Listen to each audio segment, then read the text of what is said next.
everybody, it's Anthony here from Cutting Edge Guitar. Welcome to Cutting Edge Sweep Picking Part 2, number 2 from my 3-part Cutting Edge Sweep Picking tutorial. Let's get right into it with the examples then. So what we're going to do today, triads or three string sweeps, okay? We are looking at a couple of arpeggios that are 7th arpeggios, but this is mainly triad sweeping, okay? The first example, number 1, what we're going to be doing is looking at first inversion, A minor triad. So with the 3rd in the bass, we're playing it with the 3rd at the top, down.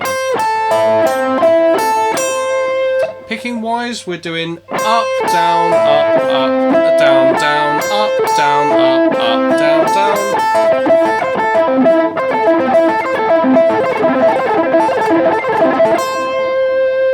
Okay, so what you need to do before we can start taking these things full fretboard, you need to practice them in their individual position. Okay, that's why we're looking at this.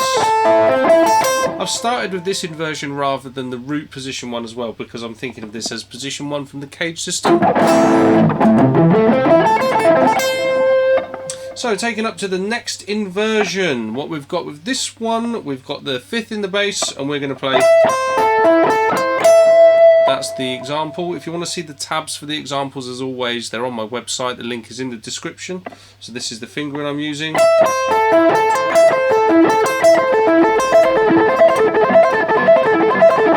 Same picking as we were using before.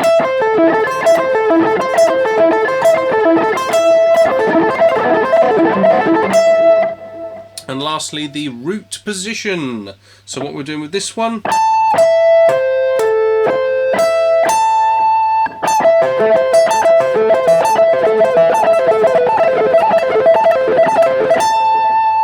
Okay, what we're going to do now in example number 4, we're going to start looking at these same sorts of ideas, but we're going to do them in the key of G, okay? I'm also swapping with the picking, instead of alternate picking at the top and doing everything with pick strokes, we're actually going to use a hammer-on, not a hammer-on, sorry, a pull-off at the top. So we've got pick, pull-off, and then up, down, down, up, pull-off.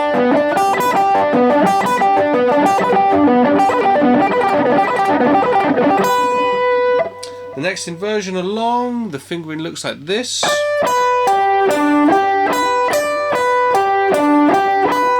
doing that with the pull off as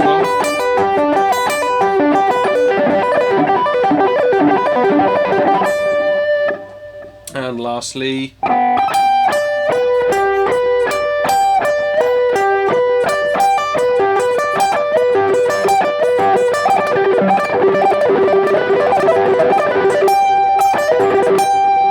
okay, so they're the 3 different inversions of those. The next example, the next couple of examples, is going to show you how you would combine those elements together so that what you get is a run that you're going to take full fretboard. So if I do those 3 A minor inversions,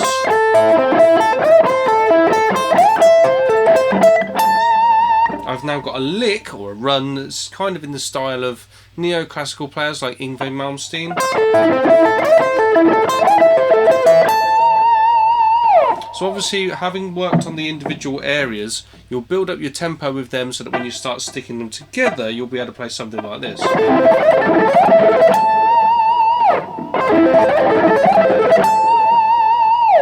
And of course, if we was to do that in the G major ones,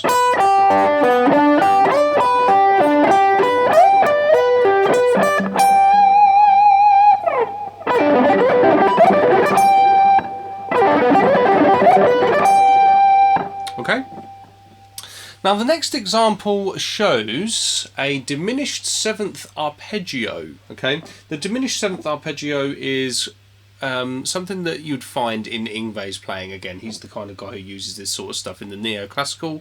You find it used in jazz and in fusion, so you might find Guthrie Govan playing a lick like this over a jazzy fusion kind of idea, because he's influenced by the metal thing, and you know, this is what happens when you cross-pollinate different styles, okay? With this diminished arpeggio, there's a number of different ways you could finger it. You could use this, so you're using all 4 fingers. You could use just fingers 1, 2 and 3. You could use just fingers 1, 3 and 4. Personally, I'm going to opt for this one. So I'm going 4, 1, 2, 3. The picking wise, you're doing down, up, pull off, up, up, down, down, up, pull off, up, down, down, up, pull off. Now the nice thing with these is that they're symmetrical. So what that means is you can take that one shape and play all of the inversions in minor thirds, and you get all of the different inversions. So that would come out like this.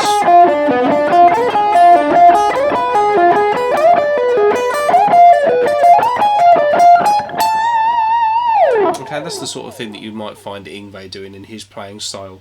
If I play that up to tempo, it comes out sort of like this.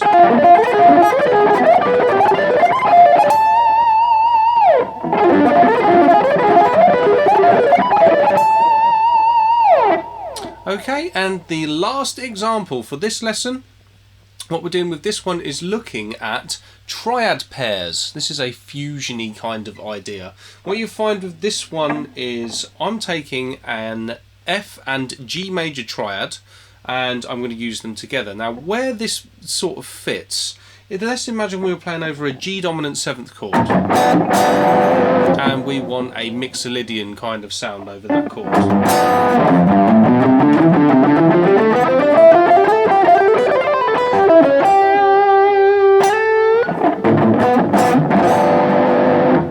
Now one way that you can get that sort of sound with sweep picking is by using a triad pair.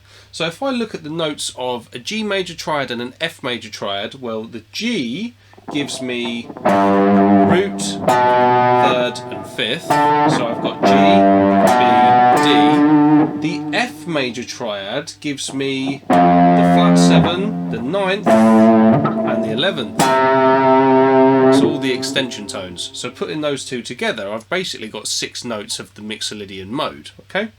Now, how I'm executing this lick, what I'm going to do is I'm going to play the G major triad first, followed by an F, then G, F, G, and then finish on that G there.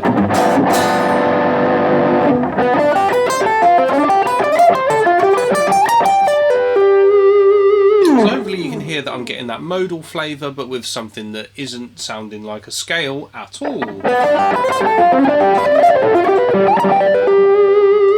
And there we have it. That's so obviously with the technique there, all down, down, down, up, down, up, up, up. So all sweep picking all the way through.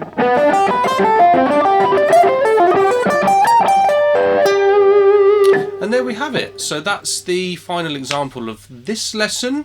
Hope you've enjoyed it, guys. Make sure you subscribe to the channel, hit the bell icon so that you get notified the next time that I do one of these. I would also urge you to check out my quick tips sessions that I've been doing. Things like muting, pick angle, thumb positioning, loads of things that get overlooked by many guitar players in terms of technique. So check those videos out for more. Also, link in the description will take you to the tabs for all of these examples from this lesson today. And yeah, that's about it for the moment. So I hope to see you in the next lesson. Take care. See you soon.